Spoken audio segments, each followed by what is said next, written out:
Hello, good morning. Welcome to my Filipino adventure. And today we're having our breakfast. And what is this shrimp called? This is tortang hipon. So it's like a ball of shrimp.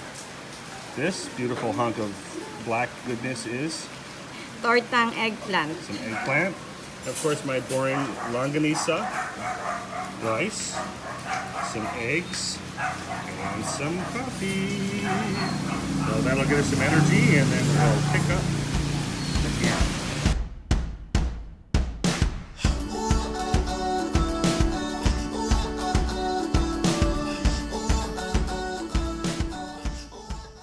Hello and welcome to another edition of My Filipino Adventure. So here we are at Brian Marcel's, which is a foreigner farming in the Philippines. Check out their website, it's fantastic. I'm sorry, their YouTube channel. Anyway, his property ends here, but he did pick up this parcel of property. And I think it's with the cornfield in the back, almost 4,000 square meters. So it's just shy of an acre. And part of this trip was to search for some land. We get along so well with Brian and Marcel that we might end up being their neighbors. I think we might, we're looking at maybe purchasing this piece of property. So comes up to a nice clearing here. This is all included. That old shack, which is really interesting, is this old mango tree. So large. There's a branch here, comes down and touches the ground. And right in the center, there's a coconut tree growing there. And it goes up and up and up, and look at all these mangoes. This tree is just covered in mangoes. This tree must be... What it is not gonna happen. It's too chewy. Too chewy? No. So, a tree that size has to be how old? I'm guessing 50 years plus. How old's that tree, love? I don't know. Yes. But I take it it's not slowing down on the production of mangoes, because this tree alone looks like it would, and I'm no mango tree expert, but it looks like it's gonna get twice as many mangoes as a normal mango tree, or at least a young one. I'm thinking you'd get 1,000 pounds off of that. That's quite a mango tree. There's a lot of fruits. So there's coconuts, mangoes, and we're gonna dip into the back a little bit and see what other fruit trees are on here. It goes to the other side of that little shack, all the way to pretty much Brian's tilapia pond.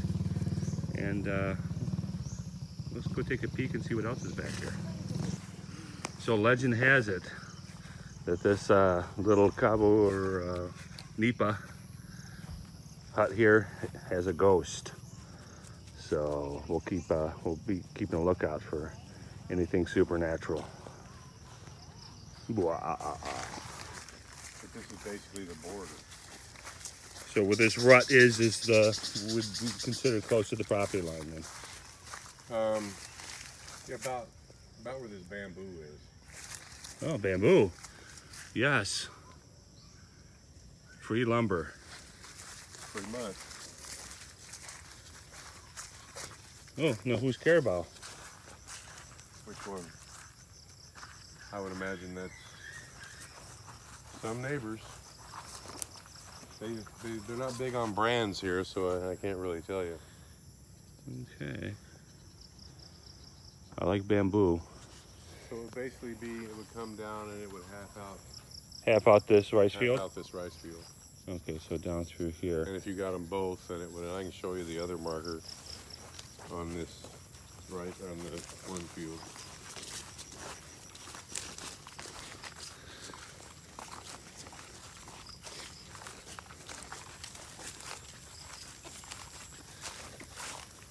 To sweeten the deal, Brian said he'd throw in this 1,000 acres here as part of the price, or part of the purchase, because was this hard to irrigate, or just what's the... Well, it's going to be hard for me to bring water from the tilapia pond. Uh-huh. This is the marker for this lot. So technically that's where this lot would have ended. it would have been along this line here. Okay. All right, but this is going to be halfway now into that field there, and it goes back.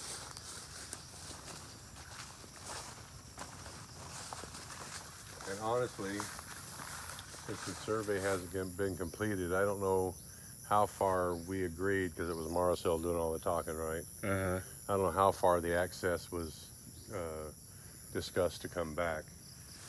I had thought it was all the way back here in this field, but I'm not 100% sure.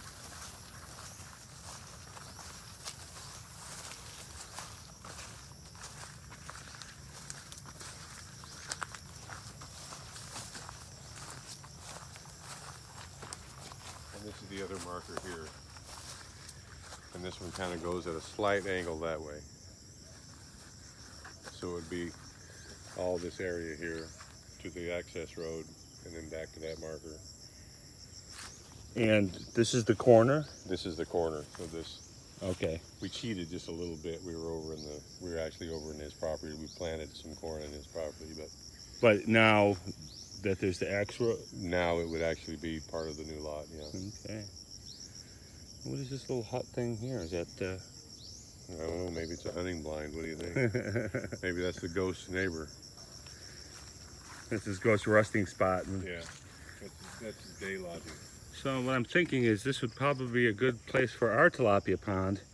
Now let's take a shovel, steal all your water. You'd have plenty running into it.